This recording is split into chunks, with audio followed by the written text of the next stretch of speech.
Hello dear students, today we will be discussing about winds and their types. See, winds play a crucial role in the atmospheric or the climatic conditions of the world. It is the winds that purify the land. It is the winds that carry pollutants from one place to the other. See, it is sometimes winds also moderate the harsh climatic conditions prevailing over the earth. And the single most important job of winds is to provide rainfall. So now let us see what are winds. Wind essentially means the horizontal movement of air. It is a specific categorization that says, see, this is a point A. Let's see, this is a landmass. Now, winds move horizontally. They move from place A to place B in a horizontal manner. Only the entities of air that move horizontally are called as winds. When the air moves upwards, they are called as currents. So, for the specific definition of winds is the horizontal movement of air. Now, what are the causes of the wind? Why in this example wind is traveling from A to B? What determines the direction of the wind and also the intensity of the winds? See, firstly, we have the thermal component. There are two basic components, that is the thermal component and the dynamic component. Thermal component is nothing but the difference in heat. The difference in temperature between two places dictates the direction of winds. For our example, let's say A, and there are two places called A and B. Now, the temperature of B is, for our assumption, let's take it as 30 degree Celsius. Whereas the temperature on the peak of this mountain is 20 degree Celsius. Now we see a 10 degree difference between area A and area B. Since B is more hot compared to A, there will occur a scenario of low pressure region. As and when the heat is increased, the air tends to move upwards. When the air moves upwards, it creates a low pressure region. This low pressure region is not left as it is. The wind from this region will come and occupy this region of low pressure. Therefore, temperature difference is an important factor in deciding the direction of the wind. Now the next component is the pressure.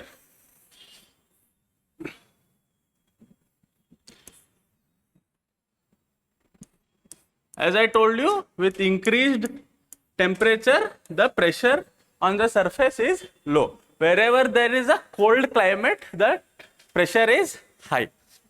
For our example, let's take 100 millibars. The pressure at point C is 100 millibar. Next, B. Here the pressure is only 20 millibar. And here again, we have an area called A, where the pressure is about 150 millibars. Here we see there are two regions of high pressure and one region of low pressure in between them. So the direction of the winds will be from A to B. As I told you, it is a common rule of wind that it always flows from regions of high pressure to regions of low pressure. In the same way, since this area C has 100 millibars of pressure, the wind will travel from C to B. Now let us see what is the speed. Both areas of high pressure and the central area of low pressure. The wind prevailing from A to B, which there is a wind that moves from A to B, and there is another wind that moves from C to B. Now, which will be having the greater velocity? Where the winds will be stronger? Is it in this region or is it in this region? See here, the difference of the pressure is 80 millibars. Here it is about 130 millibars. Since there is a greater difference of pressure from A to B, the winds flowing from A to B will be stronger than the winds flowing from C to B. Now this is how pressure dictates the direction and the intensity of winds. There is also another force called as the Coriolis force. Now, this Coriolis force acts on all round and rotating objects. Every object that is spherical and is rotating on its own axis will come under the influence of Coriolis force. Since we know that Earth is a spherical object and it is always rotating on its axis. Now, due to this rotation of the Earth, we know the Earth is equally divided by an imaginary line called as the equator, which is the 0° latitude. Above this, it is the northern hemisphere. Below, we have southern hemisphere.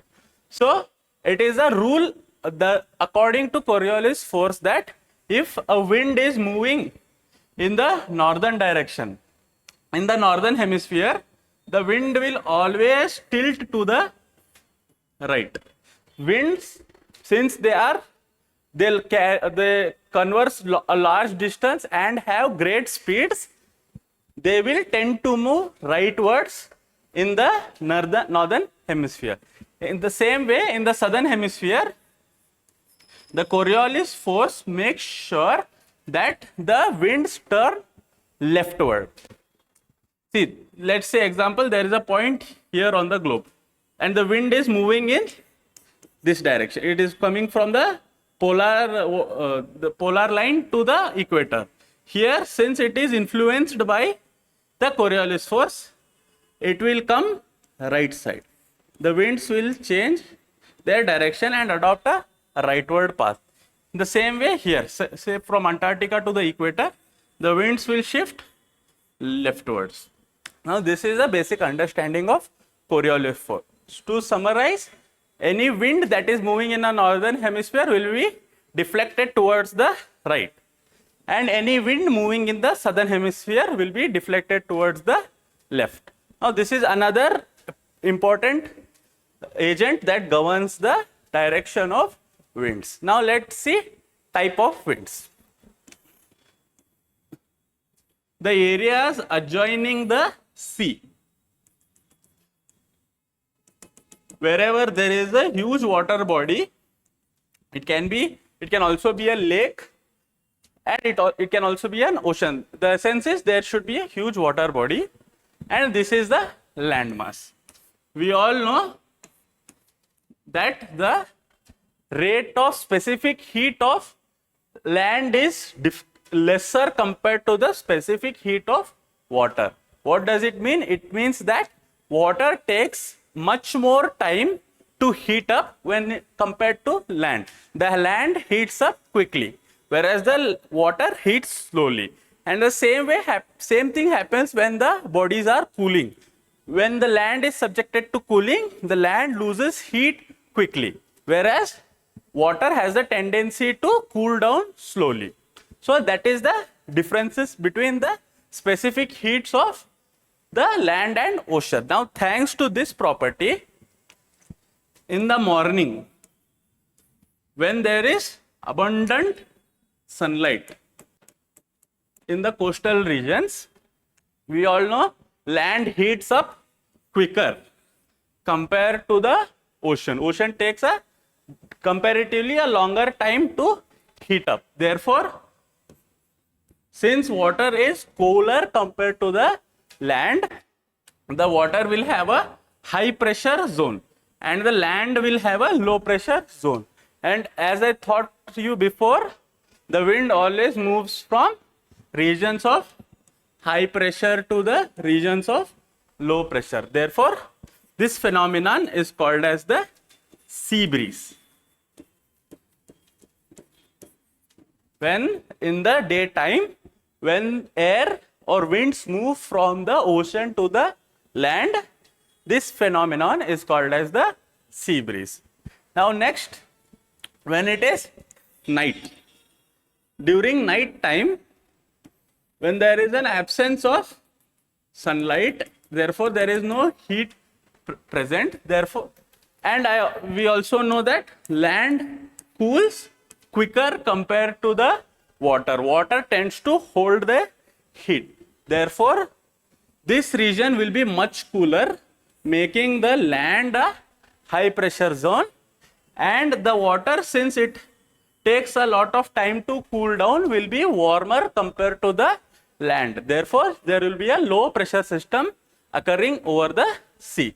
Now, the winds will move exactly in the opposite direction in which they were moving, from which they were moving in the day. So, this phenomenon, we call it as land breeze. So, this is how the land and sea interact.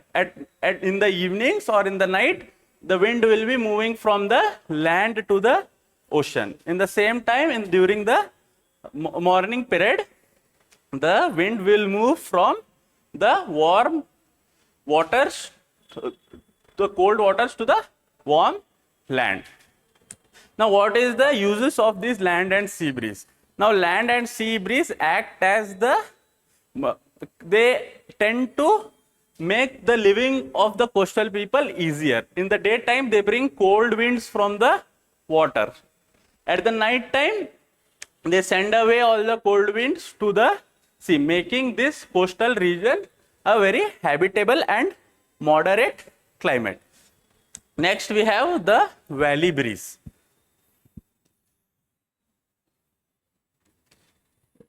It is wherever we have mountain ranges or hills, this type of phenomenon shall occur. Now, it is the same thing happens. In the daytime, there is a great exposure of the mountain peaks to the sunlight.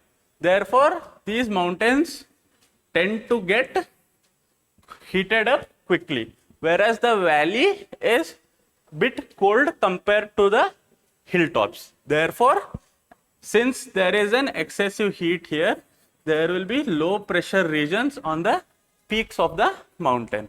And since there is a high pressure in the valley, the winds tend to move upwards. This is the valley breeze. Since due to the temperature difference, the wind is moving from the bottom of the valley to the top of the hills. The same way, the exact opposite occurs during night time. These are also called as diurnal reversal of winds. That means the direction of the winds is getting altered every day and in an opposite manner. During night time, the peak loses its heat quickly and becomes an high pressure region, whereas the valley still holds on to the heat. Therefore, it causes the mountain breeze. So, these are the basic concepts of wind and the types of wind. In the next classes, we will study about the circulation of wind on a global scale, the pattern, the direction and the various belts of wind that facilitate the climatic conditions and also the rainfall patterns of the world. Thank you.